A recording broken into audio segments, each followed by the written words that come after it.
Um, but in any case, so yeah, we are your basic digital agency doing things from mostly web development, web support, web maintenance. That's kind Mhm. of the meat and potatoes, at least it is these days. It used to be a lot more SEO work. Now we Okay. still do plenty of SEO work, more on the content side and technical side, which Mhm. these days isn't all that hard anymore. But my own background is steeped in was steeped in SEO until this generative AI came about. But we of course do the normal paid media stuff, in a few other marketing automation integrations. We do a little bit of dev work, but not too much. And obviously, getting more into AI because you have to. But having fewer and fewer customers kind of asking about SEO these days because they just like, what do we do? I'm seeing generative AI is taking all my customers and yada, yada, yada. And even though Yoast and some of these other plugins are creating new capabilities, but still the customers like, create me a bunch of content, get it out there. Hopefully it'll rank. And so I've got, of course, some customers that are local. And so we're focusing on the local side of things. I've got some that are national, and they focus on the national side of things. So that's just kind of it in a nutshell. Most of my customers are on the smaller side, but I do have restaurant chains, which are very large, that I support as well. So that's about it. Right. Perfect. So the clients that you have, even the smaller ones, are like from an content point of view, like is the content more like local to the area they cater to, or like Very much.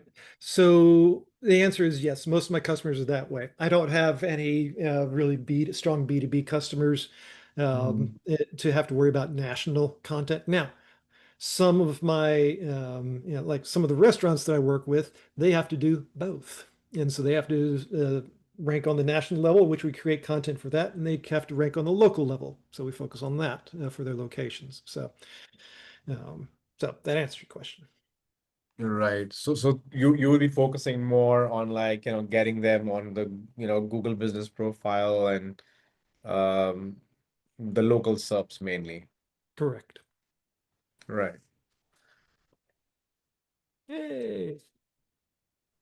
Hey, Nita. Nice. Welcome in. Thank you. Yeah, I was trying to figure out if it was on my end or your end, and clearly it was my end because KT could get in. So, Yeah. Yeah, I saw that. We all were like, who's that? yeah, sorry, that's my assistant. All right, sorted That's it out. hilarious. Yeah, yeah, yeah. So you guys have met, right? Anita and Yep. Dawood have met. No, Yeah. Yeah. no, Oh, no. okay. I think you guys met with Kristen, but I haven't met. Yeah. That's right. That's right. Well, there we Yeah, go. Hi, Anita. nice to meet Nice you. to meet you. Anita is also a longstanding member of the community. Yeah, I think this whole group, we've known each other for a year, Ever. probably. Yeah, for Yep. evsies. Right? Yeah, it's probably been about a year now. So awesome. This is this session, obviously, since it's a little bit smaller. Dawood will, I believe, go through like what's working with digital PR, what we're seeing with link building trends, what's happening in SEO. DWS has 100+ agency clients. They've been around for 15 years. They started actually as a SEO agency called Digital Next with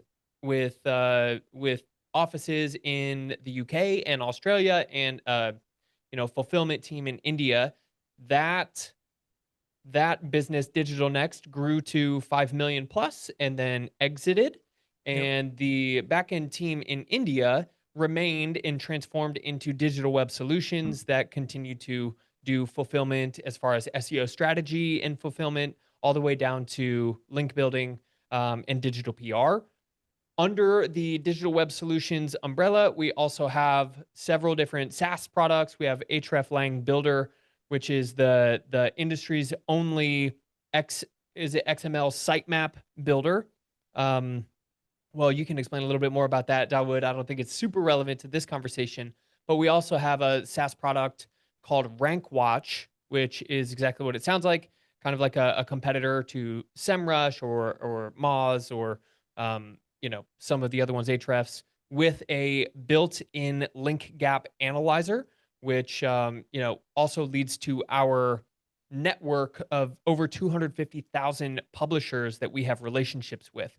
So that's kind of the basis. DWS is over 400 people, a decade and a half old. Dawood has been at the helm for several years as a CEO, but he's been with the company almost the whole journey. So What it is was that my last pleasure. product called, Austin? It is called Rank Watch. Thank you. You are welcome. And that will be, Rank Watch as well as a couple other DWS services will be available with special member deals once we get this new program rolling. So keep an eye out for that. Dawood, Perfect. over to you, bro. Thanks, Austin. Nice to meet you guys, JP, Anita. I already kind of, since it's only like four of us, so I think it might make more sense to, I do have a presentation prepared, because I thought this was a 1 hour session. So I have prepared a presentation just to kind of take you guys through what's working in LLM, some of the tests we have done. And, like JP, you said, clients are interested in ranking on LLMs, even AI overviews now. So like what is actually helping us rank our clients there? But Anita, if you could also like kindly briefly tell us a little bit about like the kind of clients you're working with or any main pain points or like what you would like to kind of Mhm. learn from this session. It would just help me then maybe like kind of cater to at least both of you while I'm giving the presentation or explaining what we do. Sure. Yeah, JP's business and my business are substantially different. Um, so sorry, we're gonna you're gonna have to go both ends of the spectrum. We are a full service agency, so kind of do all the things. If we were to build a website for a client, we would outsource it. Um, and we also outsource SEO. So we do more of the traditional services, but the main reason for that is because I launched the agency in 2004 as an advertising and marketing agency, but we specialize in the insurance, property, and casualty space. So Right. very conservative, very traditional, very old school, very backward, slow adopters, all of the things. So it's a hard audience. They are trying to figure AI out. Our Mm-hmm. clients kind of range the whole distribution channel in insurance. So it could be an insurance carrier. Most of our clients are wholesalers, so it's B2B. And then, of course, there's the insurance retailer who sells the insurance. We deal with them very rarely. Frankly, they just don't usually have the budget to be able to afford us. So yeah, backlinks and things like that, you're going to be speaking much more JP's language than mine. But yeah, I'm, certainly interested in this new thing that Austin has put together for us here and love to get on all of the master classes because I've learned a ton. And again, our model has changed a bit since I met this group last year. We outsource a lot more than we ever have in the past. Um, and this audience that I'm dealing with, um, they hate marketing. And so they would prefer not to talk to us or ever have to use us. But we are certainly finding that it's some of the newer trending stuff that they're reading about that we have to do to get their attention. It's also an industry that is not very website driven. So, Okay. one would think, oh, we'll just lean into their websites and help them understand how terrible their websites are. No, no, they can have a very terrible website and be a very successful agency. It's a weird space. Are they still like into like traditional like advertising on the TV or billboards, or do they not do that? Because our space is so much B2B, it's not Mm-hmm. billboard, television, that kind of thing. It's specific industry publications. And so Okay. we do manage media schedules for our clients there, but again, it's going to be print and digital ads that are specifically in a half a dozen publications that are specific to our space. So yeah, Perfect. we're super, super niche. Understood. Understood. Perfect. Well, yeah, I mean, like today's session is about AI, LLMs, and how we rank our clients there. Again, even like the topic when Austin put together this topic, one thing which I had in my mind, and Austin and me did talk about it, is that if we go deep into actual strategies, that we do for LLMs and AI, it has to be like a 2-3 hour workshop, right? So what I've done for today is at least to get you guys, you know like basics of what things to look at if we have to rank a website or a client on LLMs. I think at least that's a like a good starting point. So that's why I've kept this at surface level, where at least we discuss what are the things that are important if we have to rank a client on LLMs. Um, so I'll share my screen. I have a presentation as well.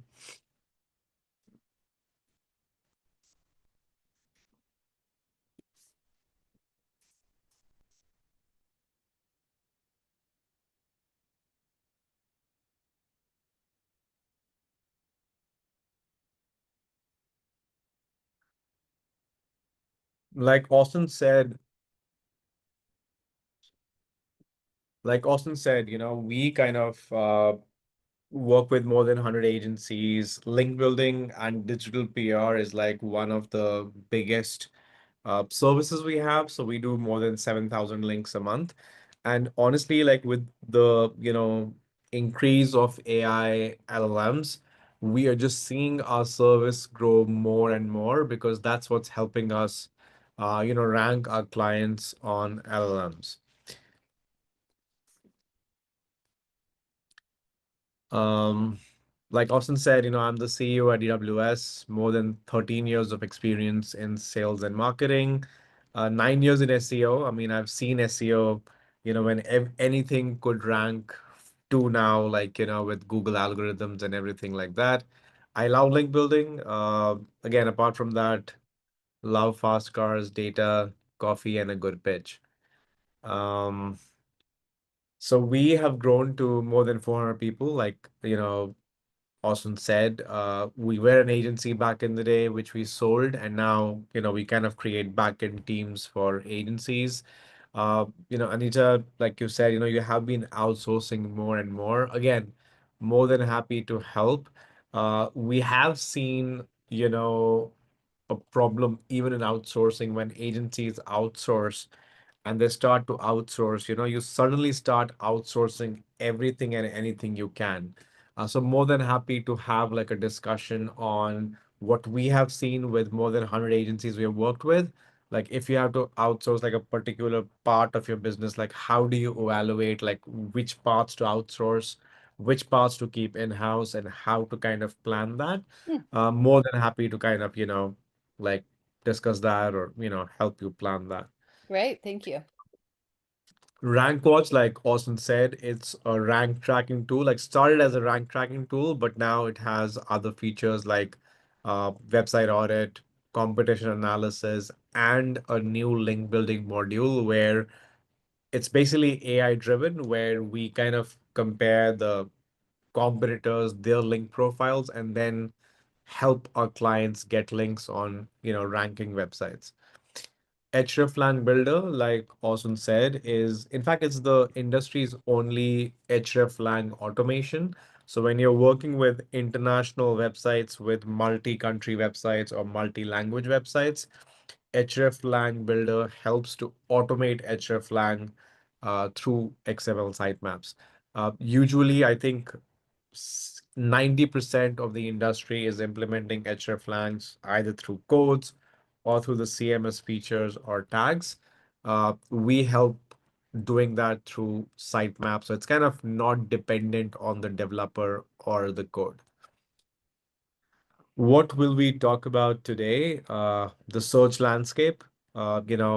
changing with AI overviews on Google and, LLMs. Digital PR, what it actually is, how do you plan it? Core PR strategies so that you at least get a hang of, if we had to do digital PR, like what are the various strategies that, you can do.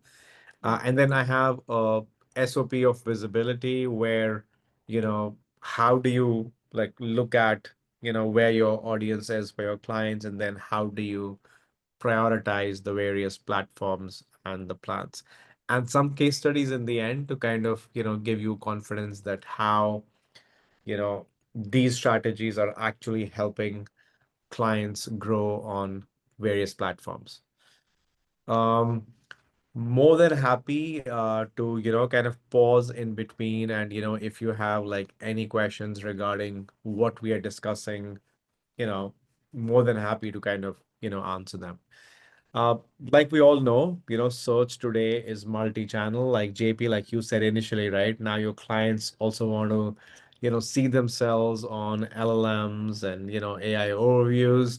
Um, so very important. What I have seen mainly with a lot of clients is, again, depending on the industry, I think ranking on Google is still important. But I think, LLMs and AI is giving them that trust, right? So, for example, if I have to see the best SaaS SEO agencies, or maybe like something like a lawyer, right? Like the best personal injury lawyer, let's say, for example, in the US, or let's say in LA, I go to chat, I get like a list, and then I look them up on Google.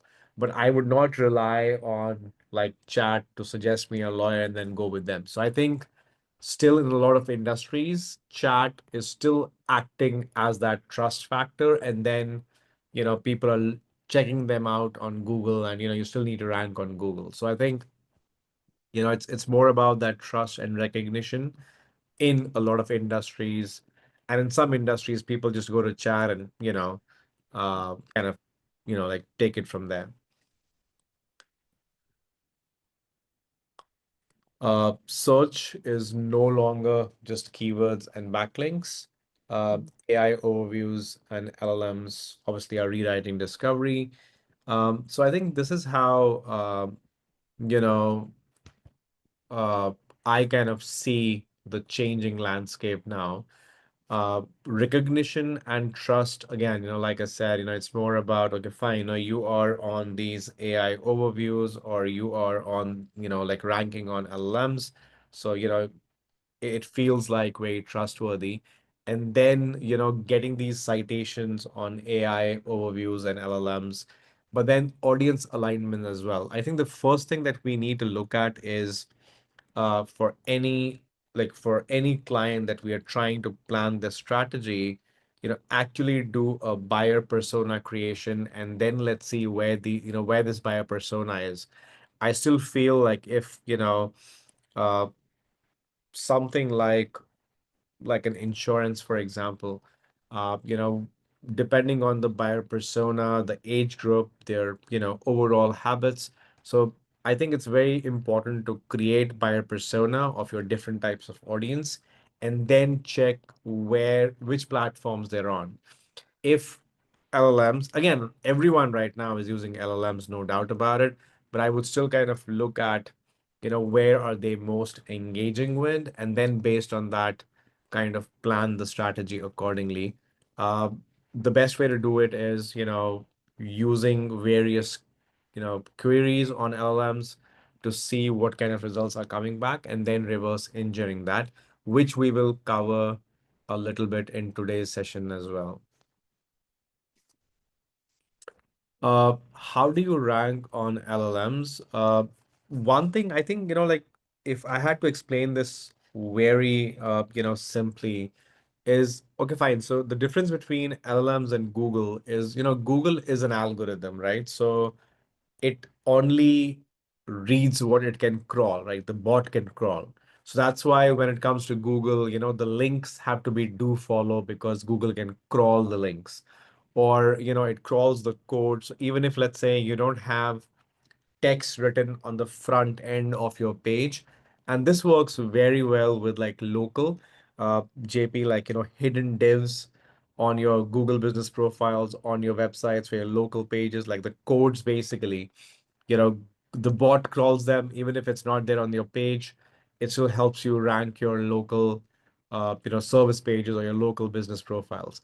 Now with LLMs, it's more about the text, the images, and whatever is there on your website. So LLMs don't want to be wrong as well, right? I mean, if let's say I ask an LLM which is the best pizza place in my area, it doesn't want to be wrong about what it's telling us. So that's why I think, the training data. So if there are more and more citations of, the best pizza place in this area is A, B, and C, LLMs will tend to believe that that's the best pizza place. And the best thing about LLMs is that unlike Google, where you just have to have that do follow link in a code, even if it's a brand mention or even if, it's cited somewhere, LLMs will recognize it and take it there, right? So I think that's like brand is becoming more and more important for LLMs. Getting your brand mentioned, even if it's a no follow link, we have seen definite results come up. Um, so I think more mentions is higher chance of surfacing.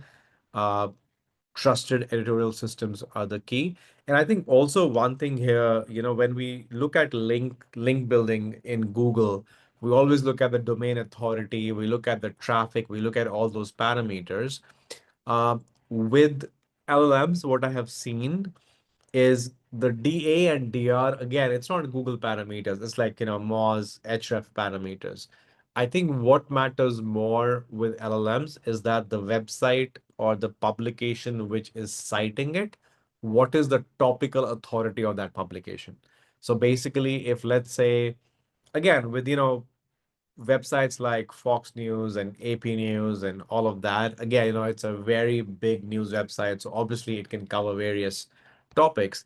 But let's say if it was like, I think, Anita, like you said, your clients are more about like, focused publications, right? Similarly for LLMs, if your topic is like like one of the top three topics of the website, even if has a very low DA, an LLM will still consider that website as a better source than a high DR website where that topic is not an important topic of the website. Because LLMs don't look at the DA scores, they don't look at the DR scores. They're just looking at, what they can read on the websites.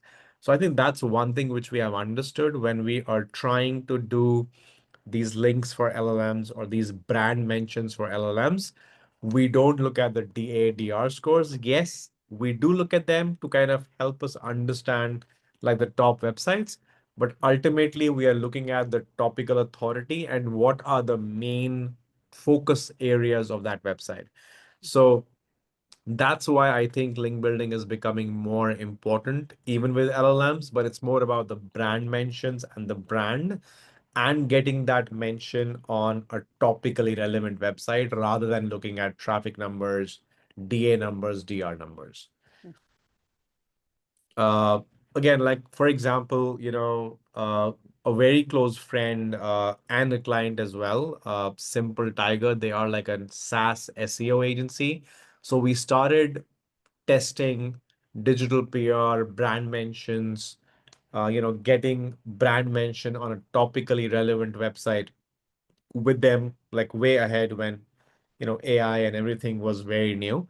And if you do a search on like best SaaS SEO agencies or top SaaS SEO agencies on Perplexity or ChatGPT or anywhere, I think they would come somewhere in the top 10 always.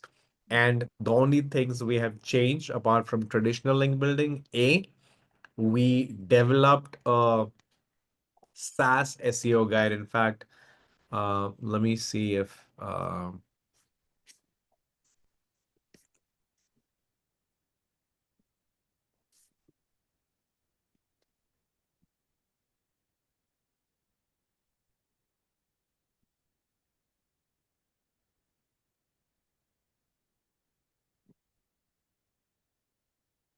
In fact, I mean, this was the starting point of, what helped them rank not only on Google, but everywhere.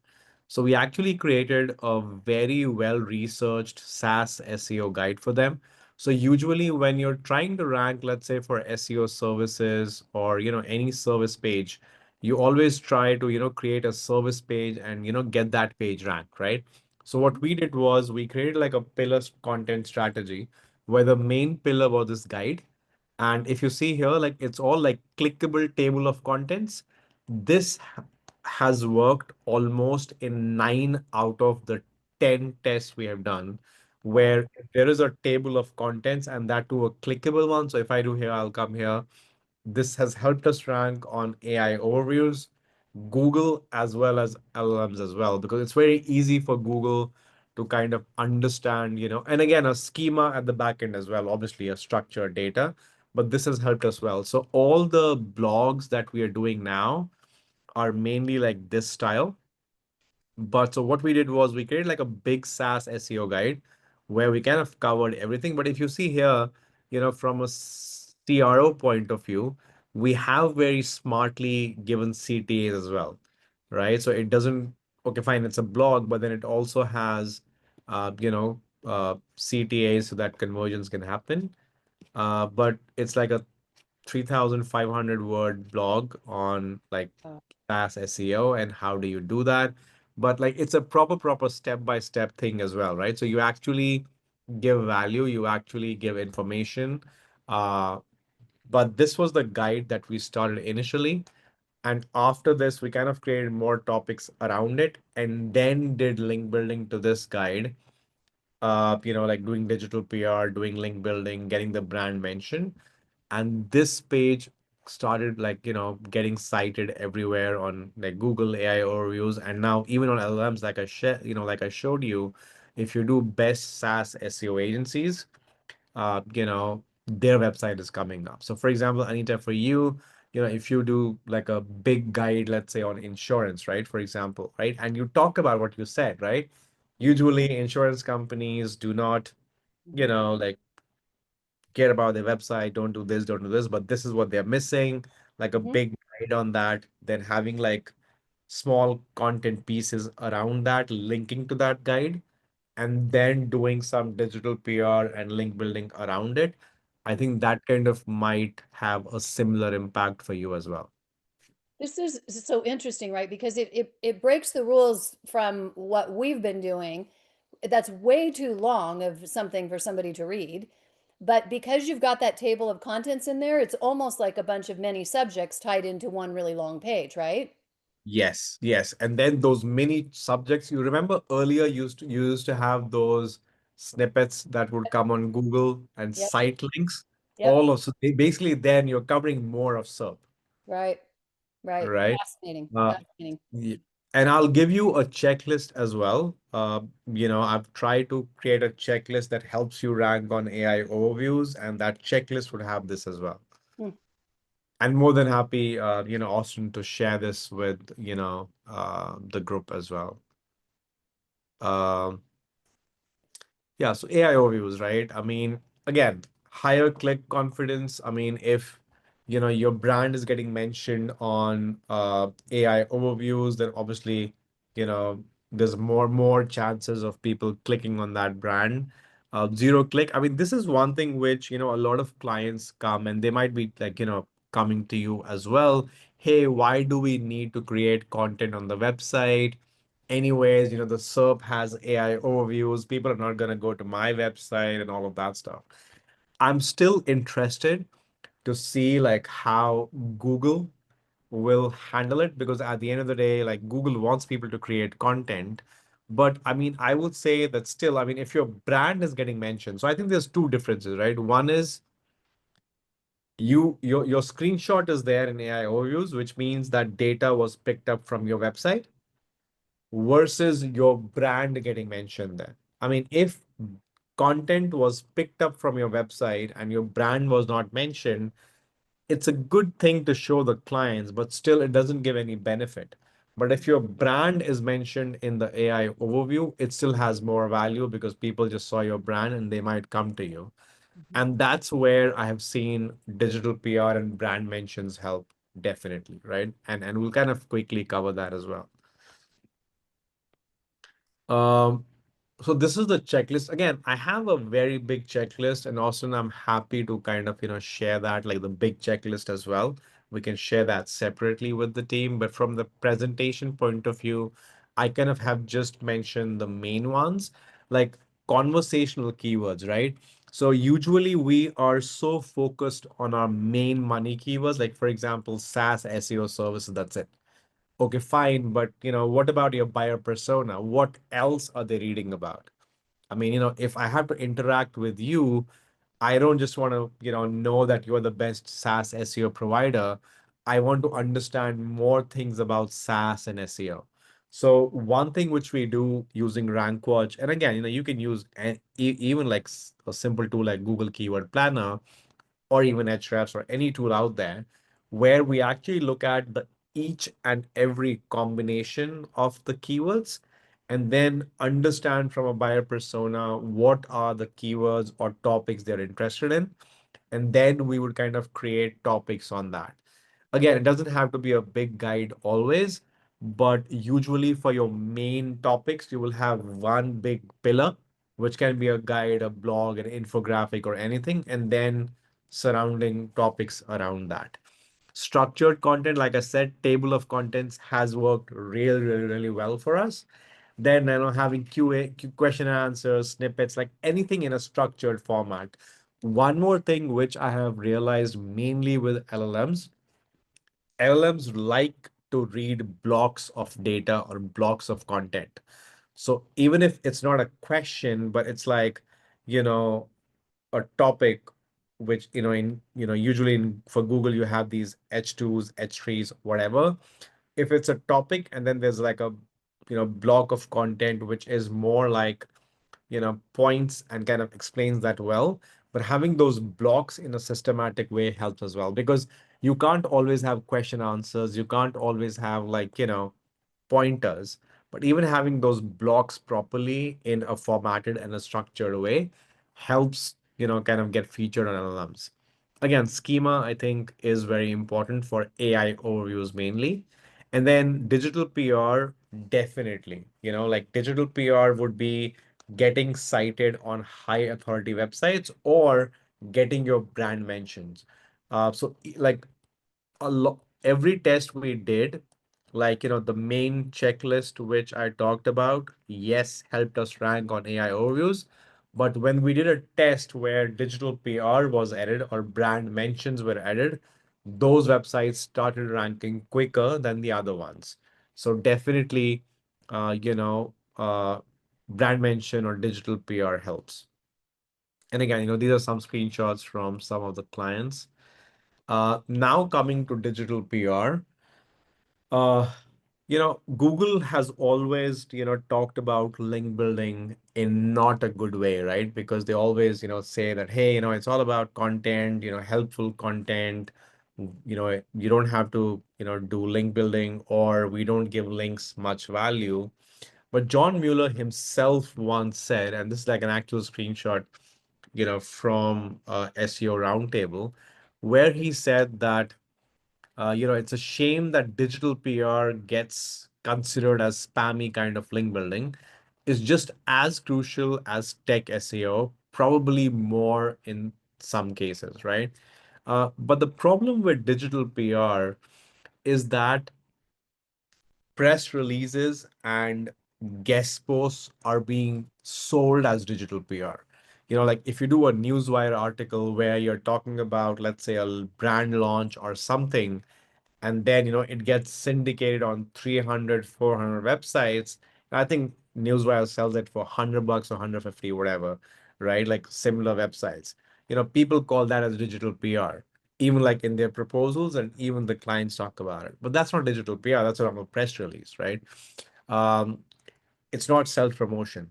It's more about storytelling, it's more about research, and we'll get into that. And similarly, a lot of people sell digital PR, but it's actually a guest post. So, like for example, I'm doing a guest post in a digital PR style on a DR70 website. and I'm selling it as a digital PR. And that's why a lot of people are not seeing those results. But digital PR is mainly, getting your brand mentioned as an expert in a very high authority story. Like, for example, we did this story for a personal injury lawyer where they were focusing on ride share accidents. And what we did was, instead of like doing a guest post or a story about this client and showing how they focus on rideshare, we actually focused on the journalists, and we used, again, keyword planner, rank watch, and all these tools to understand the search volume of like Uber related or Lyft related, like customer care, like keywords, to understand the demand of issues or customer care in various states in the US for Uber and Lyft, right? And it gave us like the top 10 states which actually have the highest demand. Now, stories like these are what journalists want to talk about, right? And then when we submitted this story or this study to journalists, they did publish that, but they said that, XYZ lawyers did this study or did this research, and they kind of got a brand mention. So now that's uh,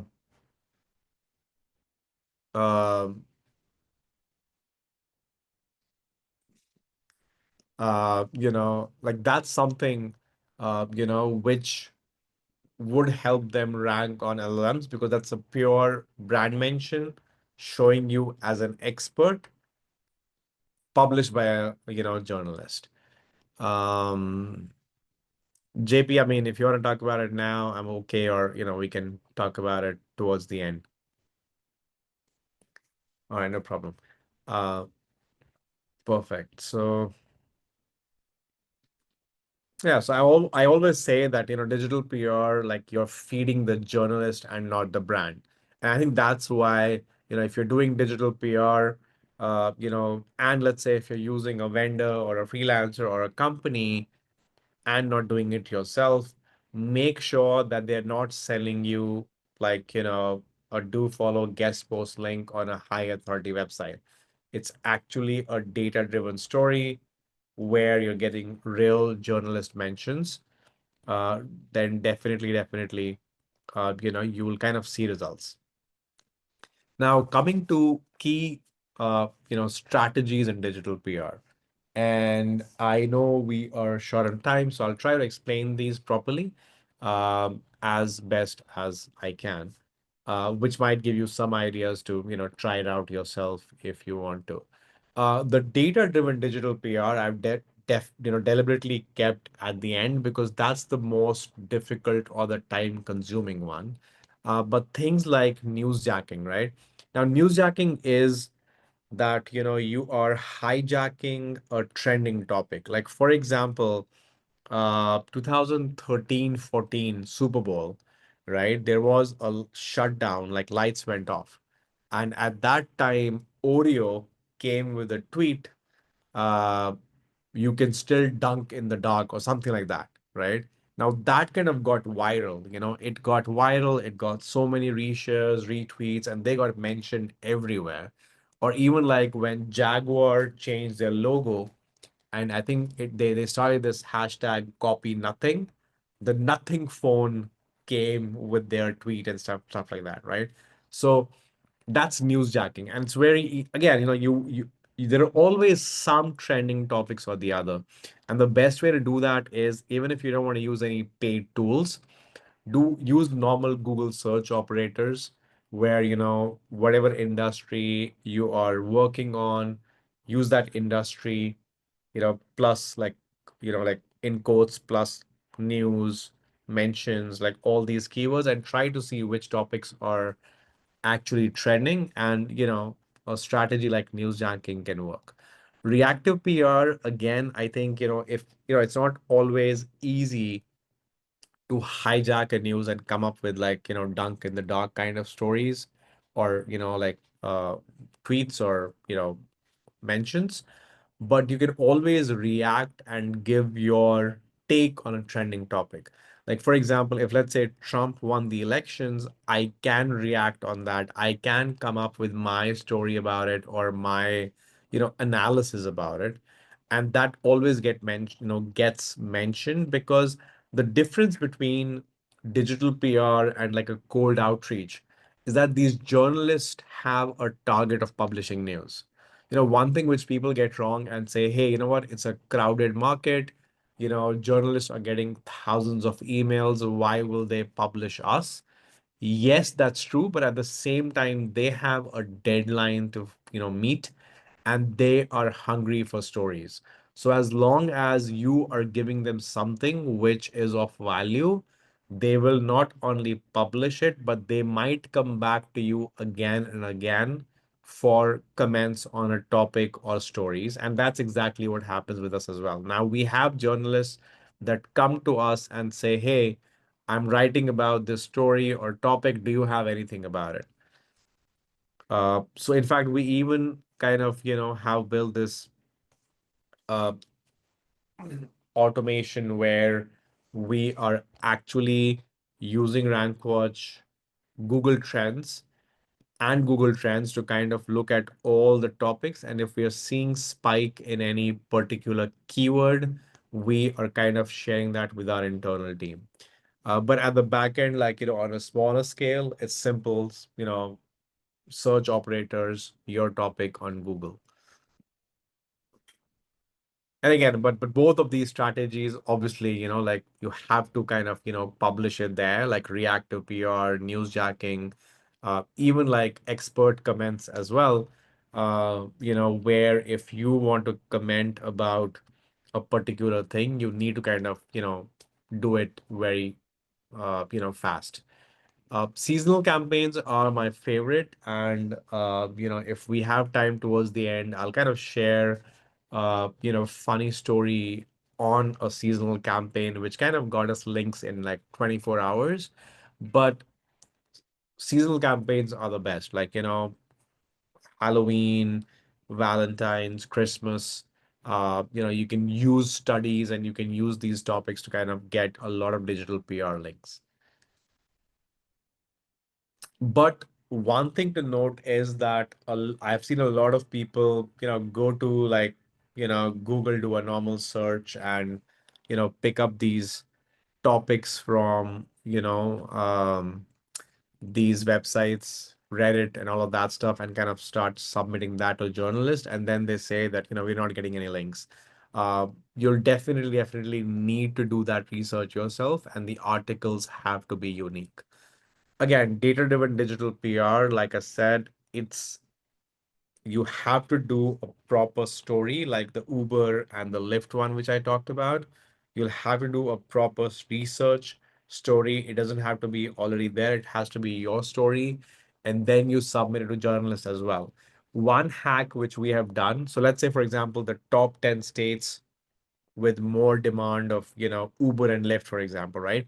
So this is one story which you will share with the national journalists, but then you also create small local stories of the same. So you can, you can create 10 local stories for each state, and then you can share that with those local journalists as well. And we have seen like, getting a lot of local links then from the journalist of those, cities or counties or states, depending on the story and how local we have gone there. Some case studies, like this was an example of luxury villa rental. It was a brand new website, and that's why I think I've put this case study here. It was a brand new website, hadn't much traffic, hadn't like done any link building, nothing at all. All we did was obviously, did some content on the website, got all our pages there, and their luxury villa rental and the location name, they were selling rentals at around 20K per night. So obviously it was a high value keyword for them. And all we did was we did digital PR I think around 10, 15 links in the first 2 months. And, they got like 480 plus traffic, but this is like on the main keyword, which was luxury villa rental, which was a very high value keyword for them. So this definitely shows that Google also gives authority because these are non-replicable links, right? You can go to Hrefs, you look at the competitor links and kind of get those, but these are like non-replaceable. So definitely, Google does give value to these. And again, in this case, one more thing which was important was a direct match domain.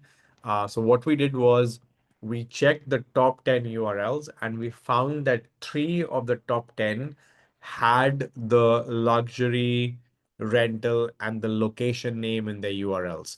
So we actually convinced the client to change the domain to something which also has like the luxury, rental and the location in the domain. And then we added this digital PR strategy to kind of get this result. And again, here if you see the only thing we kind of added here was digital PR, and we actually saw, 120% increase in traffic in 6 months. And whenever we do tests, we kind of just change one variable to see like how, well that variable performs. And again, this was, I think, yeah. So again, like, an example of like a seasonal campaign. So we did a story about states with the busiest airports in December. And again, maybe some other time will actually, you know, walk through like a step-by-step process of doing digital PR, like data-driven digital PR. How do we do the ideation? How do we do the story? And then how do we publish it to the journalist? But this is usually how the process looks like. So we do the ideation. We actually do data scraping online from government sources or valid sources. And then we process that data ourselves to create that story so that it's not like a copy paste from an existing story. And then we do data visualization as well. This is one thing which we have seen create a lot of difference, where when we are submitting the story to the journalist, instead of like just telling them what the result was, we actually show it in the beginning in a visual format. It can be a graph, it can be a map. And we have like this one change has got us a lot of replies from the journalist and the story getting picked up. And then, like, obviously you write the story. There's a proper format we use for this, which works for us. And then we distribute it. And if you see, like, this story got like all these mentions. So seasonal campaigns, again, get a lot of mentions because people want to kind of write about it.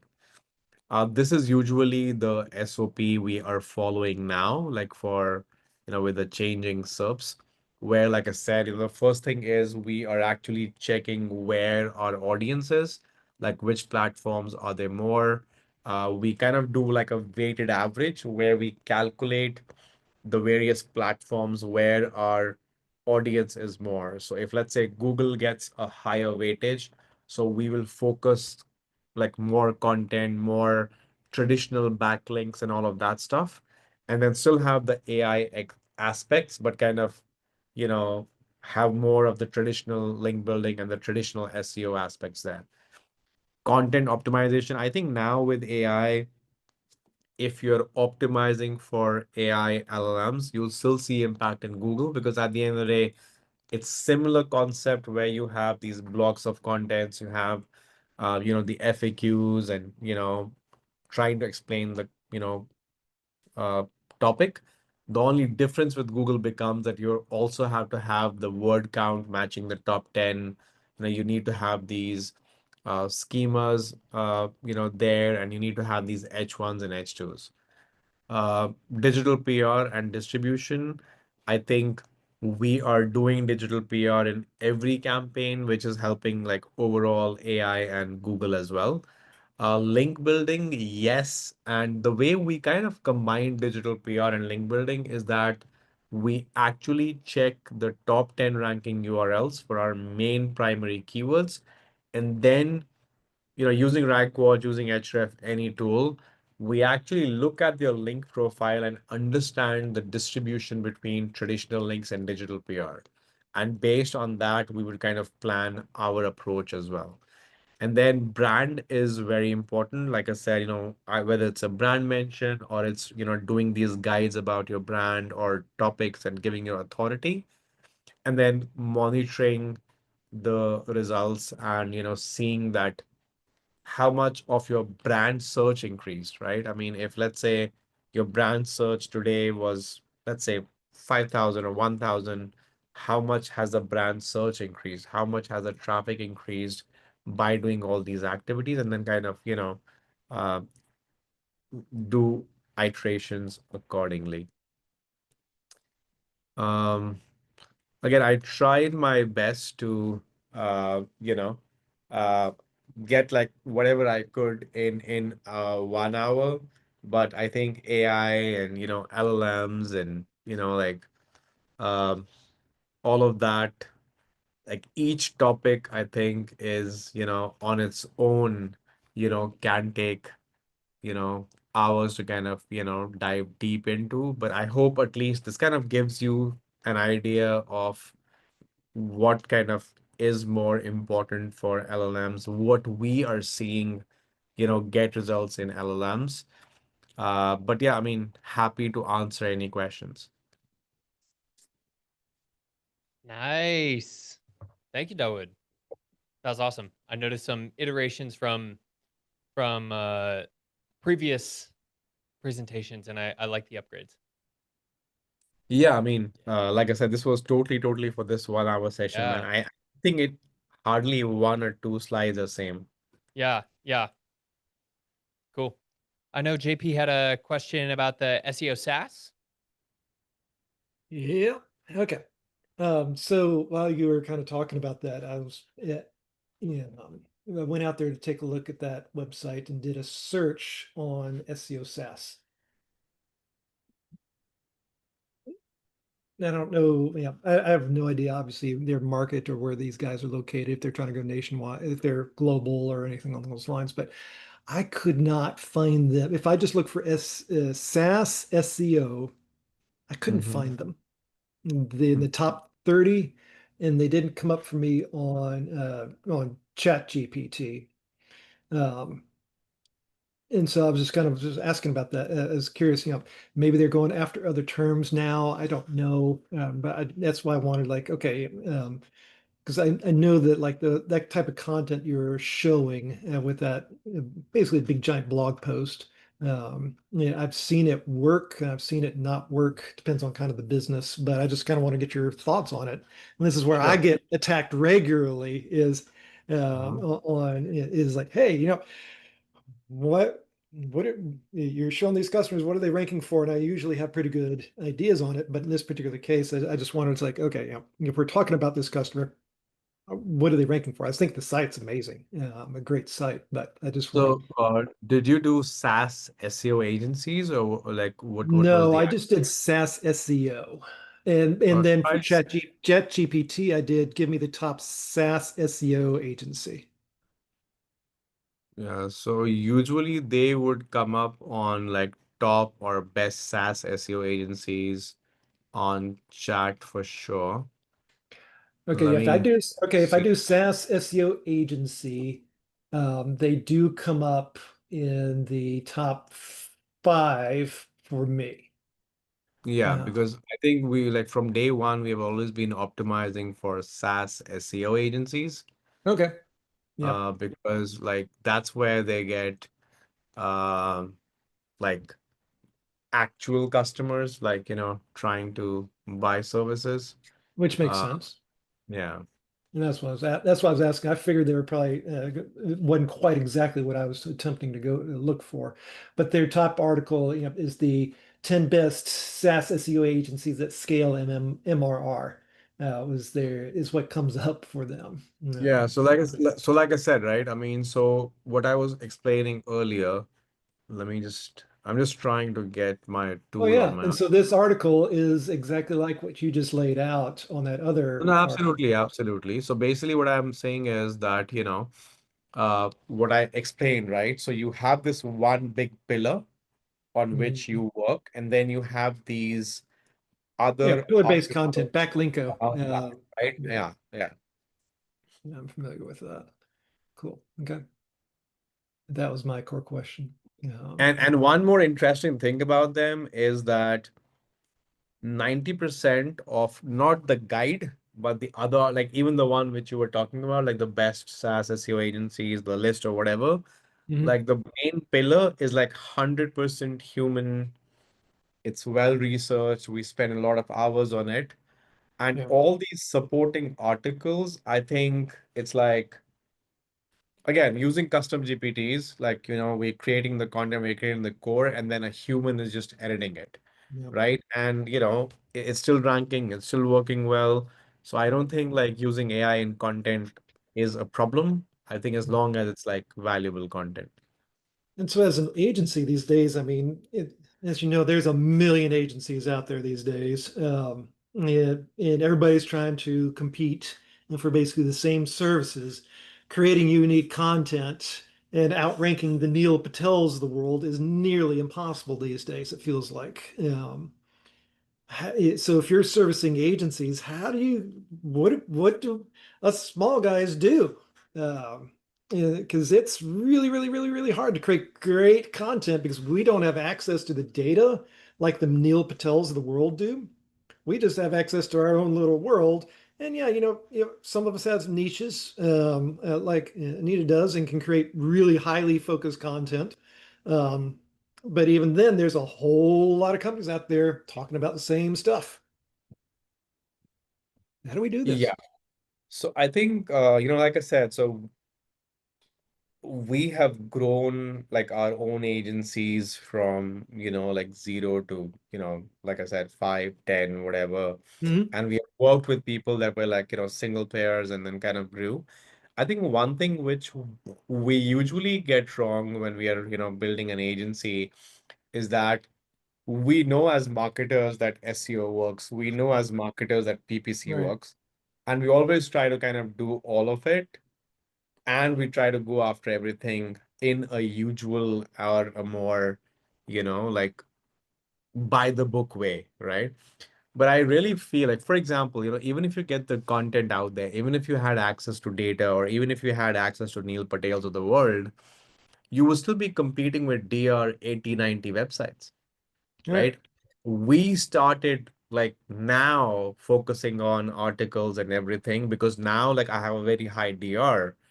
I don't rank anywhere on anything because I never focused on it. But now I have the authority. I mean, I do like rank on Blogger Outreach and some of them, but what I'm trying to say is, that you're competing with these high DR 70, 80 giants. So you kind of need to be there. And what do you do till then? What I have seen, work really well is initially when you're trying to build that base, account-based marketing works perfectly. I mean, if you have a list, you have a niche, do a smart outreach to them. Again, everybody is trying to sell SEO, everybody is trying to sell whatever, Right.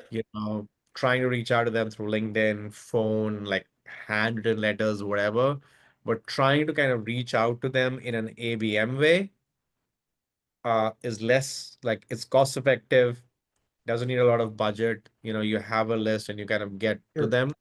And then once you kind of have a base, like, I was telling Anita as well. Now, for example, for insurance, you will rank on LLMs and you don't need a DR 70, 80, 90 if you're creating that content and you're creating that niche around it. Yeah. So maybe for LLMs, JP, I think maybe it might not make a big difference if you're creating that content, doing that, digital PR, all of that stuff. But again, you would need budget for digital PR. It's not, it's not cheap. So Right. I think from an agency standpoint, like doing the ABM approach and just going the cold way might be the best way, at least initially to, come from zero to Sure. one and then kind of take it from there. Understood. Fair enough. Cool. So this recording will be up in the next probably 24 to 48 hours. And Dawood will send me that checklist that you mentioned. I think that'll be really helpful. So I will pair that with the recording. And yeah, progress on the community. We're taking a call on strategy later today. So we will have more information. Anita was asking about Rank Watch and what will be available for community members. We are still in the process of deciding what that actual deal looks like, but it will be available. Yeah, something that's, off market, something that's not available to the public. So Yes. any questions that you guys have for Dawood? He is in the community now, and I believe I think it's just Dawood at digitalwebsolutions.com. If you want to send an individual email, happy to help. Awesome. Cool. Thanks for being here, guys. I would. Where Let's. time zone? Because you're in India, yes? I am in India, but I'm usually available till around like 3 p.m. EST. Okay. Cool. I don't like working early mornings, so Yeah. I like that. Yeah. We're all on the same page there, and I'm forced to work early mornings to meet the team as they're going offline. It's totally fine. Totally fine. I love it. Yeah. Cool. Thanks again, guys. Appreciate it. Thank you, you. Dawood. thank you for your time, guys. Yeah. Appreciate your I time. hope you got some value out of it. Like I said, happy to help. Feel free to reach out and, hopefully connect with you soon. Yeah, Cool. absolutely. Thank you. See you Thanks, y'all. guys. Take care. Bye. Bye.